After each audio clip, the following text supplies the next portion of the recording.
Hello everyone, I welcome to all of you in my YouTube channel Learners Academy में आप सभी का स्वागत है। सो आज हम लोग डिस्कस करने जा रहे हैं जून मंथ का जितना भी इम्पोर्टेंट करंट अफेयर्स है। सो वहाँ से कुछ सेलेक्टेड क्वेश्चन यहाँ पर सेलेक्ट किए गए हैं जिनको हम लोग यहाँ पर डिस्कस करेंगे। क्वेश्चन है और उसके आगे को चूज़ करना है कि कौन सा करेक्ट है। सो टॉप 50 क्वेश्चन यहाँ पर हमारे होंगे। सो आइए स्टार्ट करते हैं बिना देरी किए हुए। क्वेश्चन नंबर 1 से हम लोग स्टार्टिंग करते हैं, जिसमें कह रहा है कि जून 2023 में विनाशकारी विस्फोट के कारण किस महासागर में टाइटैनिक जहाज़ का मलबा देखने गई टाइटन नाम की जो पनडुब्बी है वो डूब गई है। सो यहाँ पर आपको 4 ऑप्शंस दिए गए हैं, जिनमें से हमारा करेक्ट ऑप्शन जो है वह है ऑप्शन नंबर ए, अटलांटिक महासागर। देखिए, जो नॉर्थ अमेरिका है उसका जो ईस्टर्न पोर्शन है वहाँ पर ये घटना हुई है। सो अगर पूछा जाएगा कि जो टाइटन नाम की पनडुब्बी है जो डूब गई है वो कौन से ओशन में है, तो अटलांटिक ओशन में ये हादसा हुआ है। क्वेश्चन नंबर 2 है हमारा, भारतीय विशिष्ट पहचान प्राधिकरण यानी UIDAI के नए CEO कौन है। यहाँ पर जो हमारा करेक्ट ऑप्शन है वो है अमित अग्रवाल। इनकी तस्वीर आप सामने देख सकते हैं, ये हैं UIDAI के नए CEO। और जो UIDAI है इसका फुल फॉर्म होता है unique identification authority of India. इसकी स्थापना जो है वो 28 जनवरी 2009 को हुई थी और मुख्यालय इसका न्यू दिल्ली में स्थित है। Then we will move to the question number 3। मुख्यमंत्री लर्न एंड अर्न योजना किस राज्य ने शुरू की है। इस योजना का नाम है chief minister learn and earn scheme. तो ये स्टार्ट की गई है MP गवर्नमेंट के द्वारा, ये बात याद रखनी है हमें। मुख्यमंत्री लर्न एंड अर्न स्कीम। इससे रिलेटेड इंपॉर्टेंट पॉइंट ये है कि मध्य प्रदेश सरकार ने युवाओं को रोजगार कौशल सिखाने और उन्हें 8,000 से 10,000 रुपये प्रति माह भत्ता प्रदान करने के लिए इस योजना की स्टार्टिंग की है। देन क्वेश्चन नंबर 4 इज़ वैश्विक लिवेबिलिटी सूचकांक 2023 में दुनिया के सबसे अधिक रहने योग्य शहरों की सूची में कौन सा शहर शीर्ष स्थान पर रहा है। तो यहाँ पर शीर्ष स्थान पर है वियना, जो कि ऑस्ट्रिया की कैपिटल है।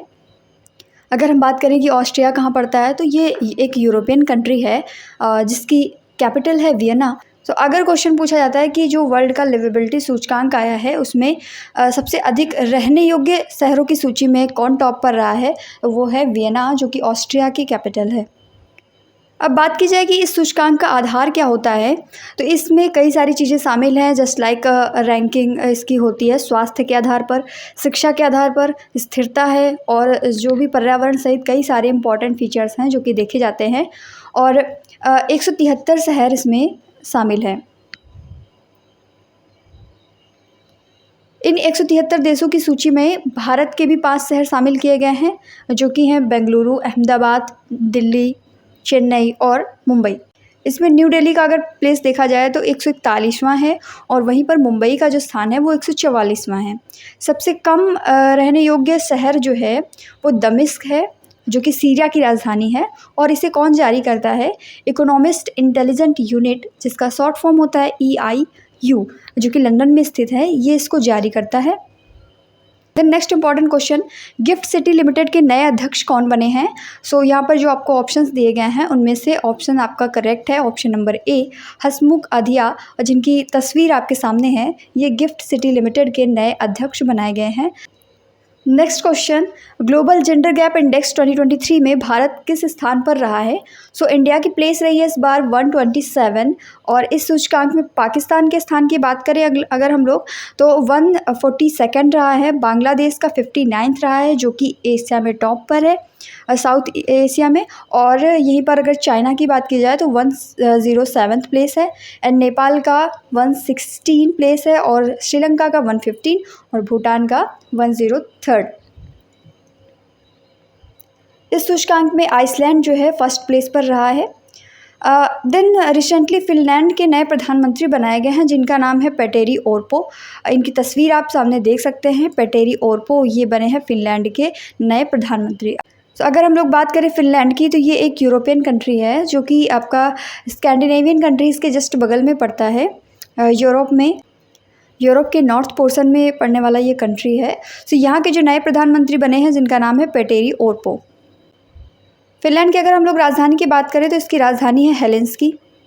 देन क्वेश्चन नंबर 7 है, 9th अंतर्राष्ट्रीय योग दिवस जो मनाया गया है, इंटरनेशनल योगा डे, ये कब मनाया गया? 21 जून को मनाया जाता है, हम सभी को मालूम है। इस बार की थीम इंपॉर्टेंट है, ध्यान में रखेंगे, योगा फॉर वसुधैव कुटुंबकम। इस बार की थीम रही है 2023 की, योगा फॉर वसुधैव कुटुंबकम। देन क्वेश्चन नंबर 8, जैविक खेती को बढ़ावा देने के लिए गोधन न्याय योजना किस राज्य ने शुरू की है? सो ये योजना शुरू करने वाला राज्य है झारखंड, जिसने स्टार्ट किया है गोधन न्याय योजना। देन क्वेश्चन नंबर 9 इज, भारतीय रिजर्व बैंक यानी आरबीआई के नए डिप्टी गवर्नर के रूप में किसे नियुक्त किया गया है? तो यहाँ पर ऑप्शन नंबर डी हमारा करेक्ट है, स्वामीनाथन जानकीरमन, जिनकी तस्वीर आपके सामने है, आप देख सकते हैं। ये आरबीआई के नए डिप्टी गवर्नर के रूप में नियुक्त किए गए हैं। आरबीआई के बारे में कुछ इंपॉर्टेंट पॉइंट्स जो हमें हमेशा दिमाग में रखने चाहिए, क्योंकि किसी ना किसी एग्जाम में स्टैटिक पॉइंट के रूप में पूछ लिए जाते हैं। आरबीआई के फुल फॉर्म की बात करें तो रिजर्व बैंक ऑफ इंडिया होता है। इसकी स्थापना हुई थी 1 अप्रैल 1935 को। इसका मुख्यालय मुंबई महाराष्ट्र में है। गवर्नर जो हैं वो शक्तिकांत दास हैं। वर्तमान में आरबीआई के जो 4 डिप्टी गवर्नर हैं उनमें से स्वामीनाथन जानकीरमन, जिनकी तस्वीर आपने देखी। इसके अलावा में माइकल पात्रा, एम राजेश्वर राव और टीबी रविशंकर भी शामिल हैं। देन क्वेश्चन नंबर 10 इज, भारतीय भूवैज्ञानिक सर्वेक्षण यानी कि जिसे हम जियोलॉजिकल सर्वे ऑफ इंडिया कहते हैं, ने 184 मिलियन वर्ष पहले बने हुए भारत के सबसे बड़े प्राकृतिक आर्क की खोज कहाँ पर की है? तो यहाँ पर आपको ऑप्शंस दिए गए, जमशेदपुर झारखंड, नैनीताल उत्तराखंड, सुंदरगढ़ उड़ीसा एंड कोंडागांव छत्तीसगढ़। तो यहाँ पर जो हमारा करेक्ट ऑप्शन है वो है सुंदरगढ़ उड़ीसा। यहाँ पर 184 मिलियन वर्ष पहले बने हुए भारत के सबसे बड़े प्राकृतिक आर्क की खोज की गई है। Then question number 11, research and analysis wings RAW जिसे रॉ कहते हैं हम लोग, इसके नए प्रमुख कौन बने हैं? तो इसके नए प्रमुख बने हैं रवि सिन्हा, जिनकी तस्वीर आपके सामने है। और रॉ के बारे में अगर हम लोग बात करें तो इसका इंपॉर्टेंट पॉइंट ये है कि इसका फुल फॉर्म होता है रिसर्च एंड एनालिसिस विंग्स। साथ में इसकी स्थापना हुई थी 21 सितंबर 1968 को। इसका मुख्यालय नई दिल्ली में है और इसका आदर्श वाक्य है धर्मो रक्षति रक्षिता। क्वेश्चन नंबर 12 है यहाँ पर, गोवा में आयोजित होने वाले 37वें राष्ट्रीय खेल जो हैं उनका शुभंकर क्या है? तो उनका शुभंकर है मोगा। और इम्पॉर्टेंट पॉइंट यहाँ पर है कि भारत में राष्ट्रीय खेलों का आयोजन भारतीय ओलंपिक संघ के द्वारा किया जाता है। जो मोगा है उसकी तस्वीर यहाँ पर आप देख सकते हैं। ये जो शुभंकर होते हैं ये खिलाड़ियों के अंदर एक तरीके से सहयोग की भावना और जो ऑनेस्टी की फीलिंग्स है उसको रिप्रेजेंट करते हैं। Then next important news from UP, किस राज्य सरकार ने अपनी जेलों के नाम बदलकर सुधार गृह कर दिए हैं? तो ये करेक्ट ऑप्शन यहाँ पर यूपी है। यूपी गवर्नमेंट ने अपनी जेलों के नाम बदल करके सुधार गृह कर दिया है। जून मंथ की मोस्ट इम्पॉर्टेंट न्यूज़ ये रही, जो ईयर 2021 के लिए गांधी शांति पुरस्कार दिया गया है वो किसे दिया गया है? गीता प्रेस गोरखपुर को। ये पब्लिकेशन है यूपी का, जिसे वर्ष 2021 के लिए गांधी शांति पुरस्कार से सम्मानित किया गया। ये जो गीता प्रेस है ये एक तरीके की संस्था है जो कि 100 साल पुरानी है और ये हिंदू धार्मिक ग्रंथों को छापती है। और यहीं पर आपको बता दें कि गांधी शांति पुरस्कार जो है इसके साथ में 1 करोड़ की धनराशि भी दी जाती है। तो इस संस्था ने पुरस्कार तो लिया बट जो धनराशि है उसको लेने से इनकार कर दिया है। Then question number 15 is, intercontinental football cup 2023 का खिताब किस देश ने जीता है? सो ऑप्शन यहाँ पर करेक्ट होने वाला है इंडिया। इंडिया ने इंटरकॉन्टिनेंटल फुटबॉल कप 2023 का खिताब जीता है और इसमें लेबनान को 2-0 से हराकर ये खिताब इंडिया ने जीता। आयोजन स्थल इसका था भुवनेश्वर, इंडिया में। क्वेश्चन नंबर 16 इज, किस भारतीय प्रौद्योगिकी संस्थान ने बिना डीजल से चलने वाला भारत का पहला मिथाइल ईथर ट्रैक्टर इंजन तैयार किया है? तो ये तैयार किया गया IIT कानपुर के द्वारा। Then question number 17, Greenpeace India द्वारा जारी स्पेयर द एयर नामक रिपोर्ट के अनुसार भारत का सबसे प्रदूषित शहर कौन सा है? तो इसके अनुसार भारत का सबसे प्रदूषित शहर है बेंगलुरु। देन क्वेश्चन नंबर 18, किस राज्य के मुख्यमंत्री ने राज्य के पद्म पुरस्कार विजेताओं को 10,000 रुपये मासिक पेंशन देने की घोषणा की है? सो यहाँ पर ऑप्शन हमारा करेक्ट है हरियाणा। हरियाणा गवर्नमेंट ने ये डिसाइड किया है कि जितने भी पद्म पुरस्कार विजेता हैं उनको 10,000 रुपये मासिक पेंशन दी जाएगी। Question number 19, football tournament UEFA champion league 2023 का खिताब किसने जीता है? तो यहाँ पर हमारा करेक्ट ऑप्शन है मैनचेस्टर सिटी। देन इसके बारे में कुछ important point like UEFA champion league के फाइनल में स्पेन के क्लब रियल मैड्रिड ने लिवरपूल को हरा करके 14वीं बार ये खिताब जीता है और इसका आयोजन स्थल जो है वो टर्की में इस्तांबुल था। क्वेश्चन नंबर 21 इज जून 2023 में प्रधानमंत्री नरेंद्र मोदी किस देश में कांग्रेस की जो संयुक्त बैठक है उसको 2 बार संबोधित करने वाले पहले भारतीय प्रधानमंत्री बने हैं। तो यहाँ पर हमारा करेक्ट ऑप्शन है ऑप्शन नंबर डी, अमेरिका। प्रधानमंत्री नरेंद्र मोदी 8 जून 2016 को पहली बार अमेरिकी कांग्रेस को इन्होंने संबोधित किया था। उसके अलावा इजराइल के प्रधानमंत्री नेतन्याहू जो हैं वो अमेरिकी संसद को 3 बार संबोधित कर चुके हैं। जो स्पेशल ओलंपिक हो रहे हैं ग्रीष्मकालीन विशेष ओलंपिक विश्व ग्रीष्मकालीन खेल जो 2023 है, इनका आयोजन कहाँ पर किया जाएगा? इनका आयोजन किया जाएगा बर्लिन जर्मनी में। और इम्पॉर्टेंट पॉइंट ये है कि ये एडिशन है 16th। साथ में जो ओलंपिक विश्व ग्रीष्मकालीन खेल 2019 के हुए थे वो अबू धाबी में हुए थे। देन क्वेश्चन नंबर 23, विश्व मान्यता दिवस 2023 कब मनाया गया है? तो विश्व मान्यता दिवस मनाया गया है 9 जून को और इसकी जो थीम रही है इस बार की accreditation supporting the future of global trade. किस राज्य ने नंद बाबा दूध मिशन योजना की स्टार्टिंग की है? तो ये स्टार्टिंग की है यूपी ने। क्वेश्चन नंबर 25, 2023 में 58वां UNFCCC बॉन जलवायु सम्मेलन परिवर्तन सम्मेलन जो है वो कहाँ पर आयोजित हुआ है? तो ये आयोजित किया गया है जर्मनी में क्लाइमेट चेंज के लिए। और UNFCCC की अगर बात करें फुल फॉर्म इसका होता है United Nations framework convention on climate change. समुद्री साझेदारी अभ्यास 2023 का भारत और किस देश के बीच में आयोजित हुआ है? तो ये आपको बता दें इसका आयोजन जो है वो ओमान की खाड़ी में हुआ है और यहाँ पर UAE भी था और फ्रांस भी था और इंडिया। तो इनकी साझेदारी के साथ में ये समुद्री साझेदारी अभ्यास 2023 का आयोजन ओमान की खाड़ी में किया गया। और क्योंकि ये पहली बार आयोजन हुआ है इसलिए इम्पॉर्टेंट है, ये इसका फर्स्ट एडिशन था। रूस और यूक्रेन के बीच जारी युद्ध की वजह से दक्षिणी यूक्रेन में नोवाकखोवका नामक बांध टूट गया है जिससे इलाके में भीषण बाढ़ आ गई। ये बांध जो है किस नदी पर बना हुआ था? देखिए रसिया और यूक्रेन के बीच जो युद्ध जारी है उसके वजह से कई सारे परिणाम देखने को मिले, जिनमें से ये एक बांध टूट गया और इसकी वजह से बाढ़ आई। बांध का नाम है नोवाकखोवका। तो ये निप्रो नदी पर बना हुआ है, ये चीज़ ध्यान में रखेंगे। क्वेश्चन नंबर 28, विश्व खाद्य सुरक्षा दिवस 2023 यानी कि वर्ल्ड फूड सेफ्टी डे 2023 ये कब मनाया गया है? 7 जून को मनाया गया है world food safety day. Important point में इसकी थीम है food standards save lives. Question number 29 is 2023 में किस देश ने भारत की राष्ट्रपति द्रौपदी मुर्मू को अपने सर्वोच्च सम्मान grand order of the chain of yellow star से सम्मानित किया है? सो यहाँ पर करेक्ट ऑप्शन है सूरीनाम। सूरीनाम ने द्रौपदी मुर्मू जी को इस सर्वोच्च सम्मान से सम्मानित किया है। कॉस्ट ऑफ लिविंग रिपोर्ट 2023 के अनुसार दुनिया का सबसे महंगा शहर कौन सा बना है? सो दुनिया का सबसे महंगा शहर है न्यूयॉर्क। महिलाओं के लिए शक्ति स्मार्ट कार्ड योजना किस राज्य ने शुरू की है? सो ये स्टार्ट की है कर्नाटक राज्य ने। और इसका इम्पॉर्टेंट पॉइंट ये है कि कर्नाटक सरकार ने महिलाओं को राज्य की जो बसें हैं उनमें मुफ्त यात्रा का लाभ प्रदान करने के लिए शक्ति स्मार्ट कार्ड योजना की स्टार्टिंग की है। कर्नाटक की कैपिटल की बात की जाए तो बेंगलुरु है और साथ में यहाँ के मुख्यमंत्री हैं Siddaramaiah. Question number 32, the power of one thought नामक पुस्तक किसने लिखी है? ये पुस्तक लिखी है BK शिवानी ने, जिनकी तस्वीर भी आप सामने देख सकते हैं और इनकी बुक है the power of one thought.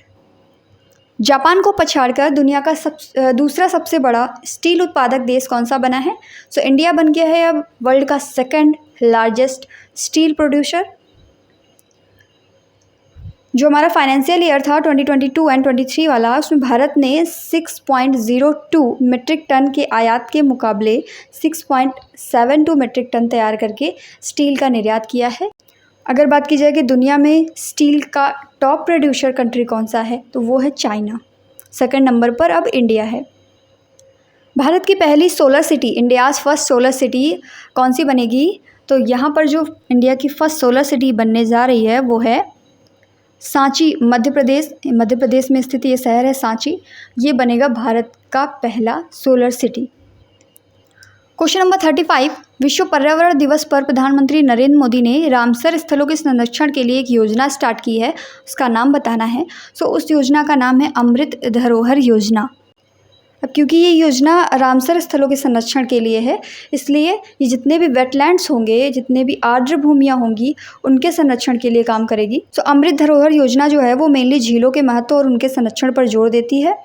और अमृत धरोहर योजना का उद्देश्य है प्रदूषण, अतिक्रमण और जलवायु परिवर्तन जैसे जितने भी विभिन्न मुद्दे हैं, उनके कारण जो भारत की आर्द्र भूमियाँ खतरे में पड़ रही हैं, उनका संरक्षण करना, यही इसका मेन उद्देश्य है। क्वेश्चन नंबर 36 इज बोला तिनुबू किस देश के नए राष्ट्रपति बने हैं? ध्यान से देखिए, इन्हें देखकर ही लग रहा है कि ये कोई अफ्रीकी कंट्री के राष्ट्रपति बने हैं। यहाँ पर वैसे तो लगभग इथोपिया और नाइजीरिया दोनों अफ्रीकन हैं, बट नाइजीरिया के ये राष्ट्रपति बने हैं, इनको ध्यान में रखिएगा। बोला तिनुबू नाम है। और नाइजीरिया की अगर हम लोग बात करें तो ये पश्चिमी अफ्रीका का एक देश है जिसकी राजधानी है अबूजा और यहाँ की मुद्रा है नाइजीरियाई naira. Steel Authority of India Limited, इसका शॉर्ट फॉर्म में हम सेल कहते हैं, इसके नए अध्यक्ष कौन बने हैं? इनका नाम है अमरेंदु प्रकाश, जिनकी तस्वीर आपके सामने है, आप देख सकते हैं यहाँ पर। Steel Authority of India Limited SAIL के नए अध्यक्ष हैं ये। सेल के बारे में अगर इंपॉर्टेंट पॉइंट्स की बात करें हम लोग तो steel Authority of India Limited इसका फुल फॉर्म है। स्थापना इसकी हुई थी 19 जनवरी 1954 को और इसका मुख्यालय है नई दिल्ली में। साथ ही में यहाँ की CEO हैं सोमा मंडल। क्वेश्चन नंबर 38 इज विश्व पर्यावरण दिवस कब मनाया जाता है? ये तो सभी को मालूम होगा 5 जून को, बट इसकी इंपॉर्टेंट पॉइंट में थीम याद रखेंगे, सॉल्यूशन टू प्लास्टिक पॉल्यूशन, इस बार का ये थीम है। क्वेश्चन नंबर 38, आर्थिक और सामाजिक रूप से कमज़ोर परिवारों की मदद करने के लिए मो घर योजना ये किस राज्य ने स्टार्ट की है? उड़ीसा राज्य के द्वारा ये स्टार्ट की गई है। इस योजना के तहत अपने घरों को बनाने या अपग्रेड करने के लिए जो मुश्किल झेल रहे लोग हैं उनको क्रेडिट लिंक फाइनेंशियल सपोर्ट दिया जाएगा। मो घर योजना नाम से ये स्कीम है जो कि उड़ीसा में स्टार्ट की गई है।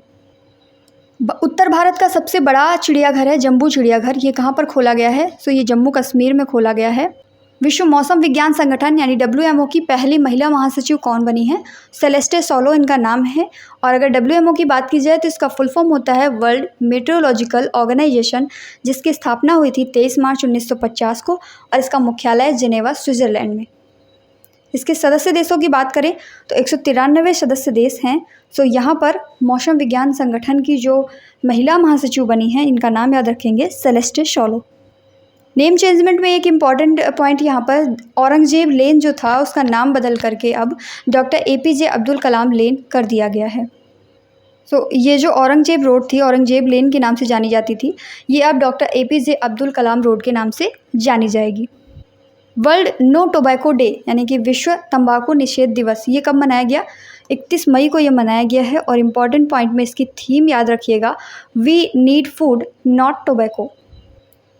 क्वेश्चन नंबर 43 इज महाराष्ट्र का जो अहमदनगर शहर है उसका नाम बदल करके नया नाम क्या रखा गया है? अहिल्या जी के नाम पर इसका नाम अहिल्या नगर रखा गया है। क्वेश्चन नंबर 44, जून 2023 में किस राज्य में एक विनाशकारी ट्रेन दुर्घटना हुई है जिसमें कोरोमंडल एक्सप्रेस जो है वो अन्य 2 ट्रेनों से टकरा गई है? ये विनाशकारी दुर्घटना उड़ीसा में हुई थी, हम सभी को मालूम है। देन क्वेश्चन नंबर 45, विश्व मौसम विज्ञान संगठन WMO, अभी इसका जिक्र हमारे प्रीवियस क्वेश्चन में भी हुआ था। वहाँ पर हम लोगों ने पढ़ा था कि इसकी पहली महिला महासचिव हैं। अब यहाँ पर क्वेश्चन है कि इसके नए अध्यक्ष कौन बने हैं? अब्दुल्ला अल मंडौस करके हैं नाम इनका, ये यहाँ के नए अध्यक्ष बने हैं। इंपॉर्टेंट पॉइंट में अगर बात करें तो संयुक्त अरब अमीरात के डॉक्टर अब्दुल्ला अल मंडौस जो है वो 98 मतों के साथ 2023 से 2027 तक 4 साल के कार्यकाल के लिए WMO के नए अध्यक्ष के रूप में चुन लिए गए हैं। इसके जो इंपॉर्टेंट फीचर्स हैं इनका डिस्कशन हम लोग पहले भी कर चुके हैं, बट अभी भी देख लीजिए।